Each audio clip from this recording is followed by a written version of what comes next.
I'm in Bradford, my hometown, and I'm on the way to visit Life Church Bradford. They are creating a story which they're going to use for Easter service, and then also put it online and kind of boost it on social media as well. So I thought it'd be really good to kind of document the journey, the process of telling a story, and then putting it online, sharing the service, and then just see what kind of response it gets.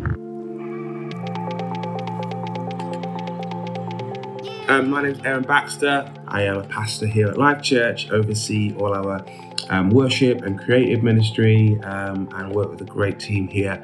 And I'm super passionate about using creative aspects of media and music and just to bring people to Jesus. So this project excites me to the max. I'm ready, yeah. What's the power of stories for you? We are making Easter Sunday. We've got 2 services Easter Sunday this year, and I think the room is going to be packed full of people who don't know Jesus.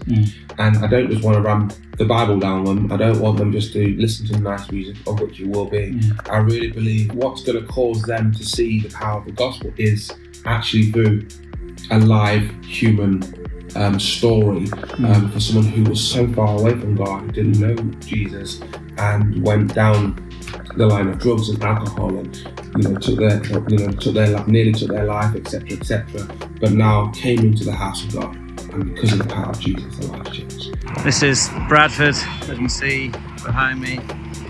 A ton of people in this city who are probably fools at the moment, and so really believe in the potential of this story, both at the Easter service and online, and sharing, like, who knows where God's going to take it. It's Friday night, party night, or youth night for these guys.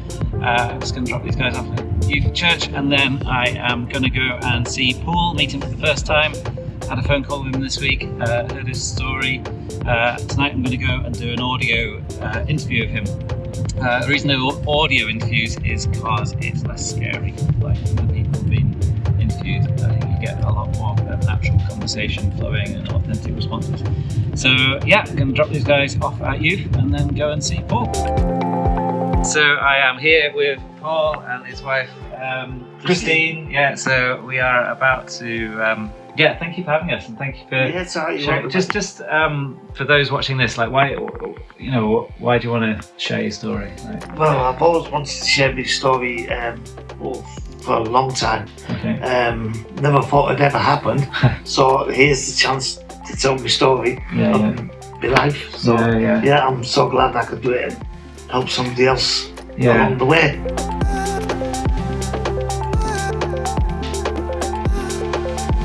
Hey, so filming day today. We have a shooting schedule here.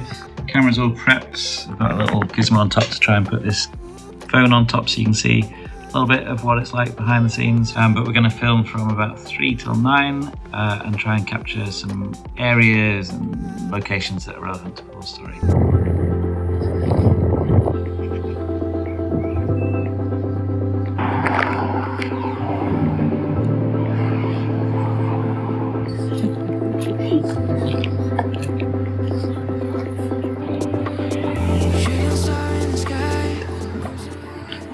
That's nice. Sorry. See, one more shot. Hang on. Story done, Paul. We finished it. What your response to the process of telling your story? What's that been? It's been a road. It's been a tough road, but myself, I've conquered it. I've done it, and I'm so glad I've achieved it. Yeah. And you've watched it now? I've watched it, and by watching it, I thought, wow.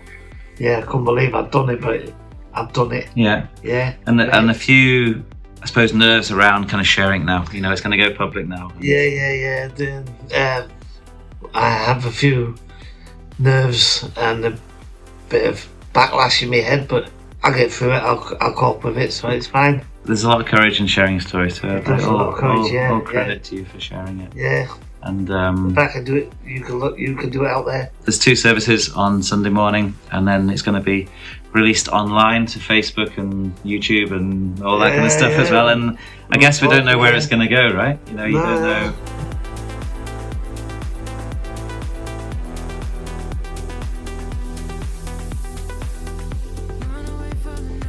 Easter Sunday is the moment where we see the full accomplishment of what Jesus came to do. This is a true story of somebody who has found Jesus and the difference that he has made in their lives. So why don't we watch the screens?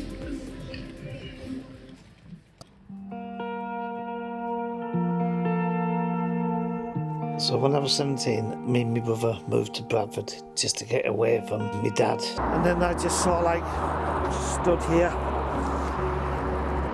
Oh, wow.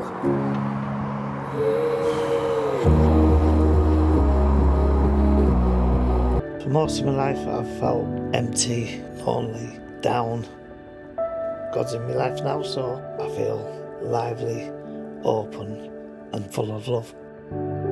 Life's worth living now. Life's here to be enjoyed, and I'm going to enjoy it while I'm here now.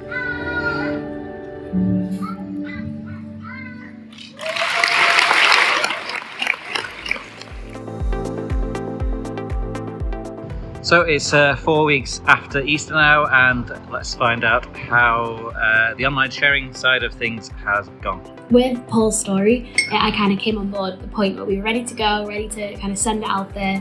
And so we've done ads before with regards to kind of conferences and attracting people towards events, but we'd never done it with a testimony.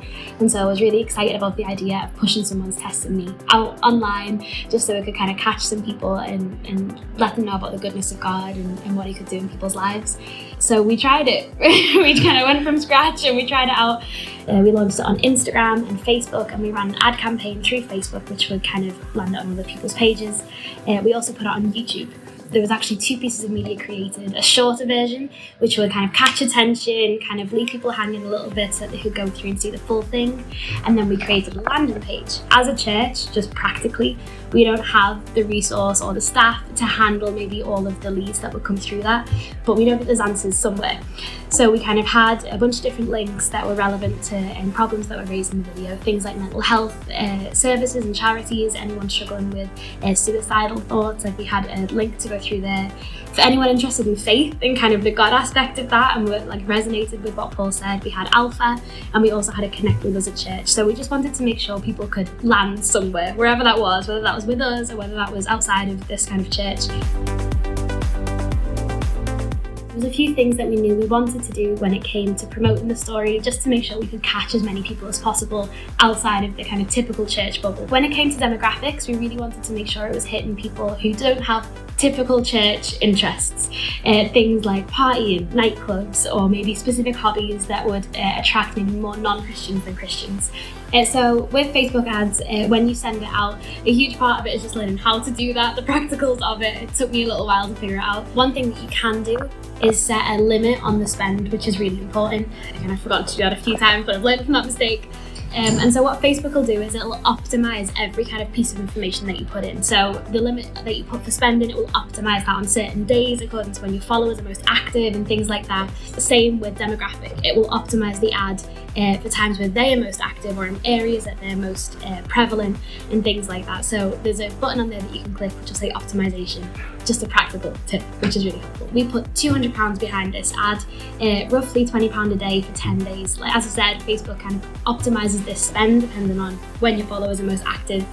The reach of the ad through Facebook was 57,290 people, which is incredible. I know from stats that we had about 245 people at least click on that link and watch the full video, which is really powerful. We're not always going to see the fruit of that maybe here, but it was watered. The seed was watered, and that's what's important.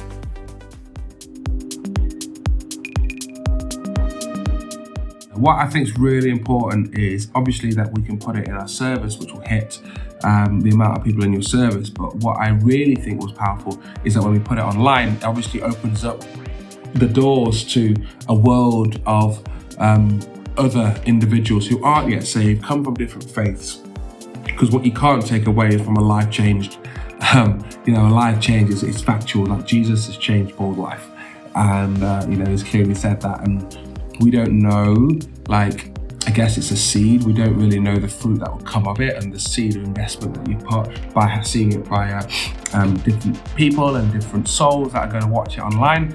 but I guess it's just a seed. And I think it's important that if you sow a seed, the harvest from that, we believe is going to be plentiful. And who knows, next Easter somebody might come back and be like, hey, I watched this video online, and I've come back on Easter Sunday because I watched Paul's story. And I'm a strong believer that we've got to do what we can do, and allow God to do the rest. It's been amazing to see within our own congregation, within church, how powerful it's been. A lot of people have kind of realised all of a sudden, oh, I have a testimony to share. I have breakthroughs as well. Jesus has done this in my life. And so, yes, it's been successful online, but it's also been, it's really stirred up faith within the church itself, to have conversations with the neighbours, the workplaces, the friends about what God has done for them. So back with Paul, it's been 6 weeks since you've shared your story at Easter, and it's been outlined. And so there's one particular a colleague at work who watched it, and what was her response? The lady at work who I shared it with, she shared it. She actually cried her eyes out. She had a hanky, and she was just really upset about it. And she said she used to go to church a long time. Oh yeah, she used to go to church, and since I showed her that story, she said she is going to go back to Life Church because it changed the way she thinks about life, and she's just going to go back to church to do her faith. I think within church we're all used to really sharing testimonies about the goodness of God and kind of sharing good news, but often if you've not been to a church you wouldn't know anything about that, you wouldn't know anything about church, if you would be accepted, if you could find home, who Jesus is. And I think that's the power of online presence and social media, especially when it comes to church and to Jesus. If someone doesn't know what to expect, this is a great way for someone just to get to know who Jesus is, what's possible in him. Do you know, the most powerful way to do that, or what we found this time, is doing that through a story. Instead of just, hey, come join us at church, they're like, well, what does that mean? But with Paul's story, we've been able to say, look, this is a person who's really, really lost, and they found Jesus, they found home, they got breakthrough, they got plugged in, their life changed. And so instead of just saying, come to church, it's like, hey, no, come and find Jesus, come and look at what he can do. We'd 100% want to do this again, and just find out someone's story, pull out the goodness of God in it, and like spread that. I'd love the gossip of the city and the gossip of the country to be the goodness of God, and kind of sharing all of Jesus, all that's possible when we follow him, and how much breakthrough we can find. So yes, we're very excited, it's incredibly powerful, and we're grateful that we've been able to do this. All right, there we go, end of vlog. I hope this has been a useful video for you. I hope it has given you some ideas. I hope it's kind of thought, I wonder if we could do something similar in our church, to share Jesus in the beyond the church to people who don't know Jesus yet, and to reach your own communities, towns, villages, cities, wherever you live. All right, cheers, bye.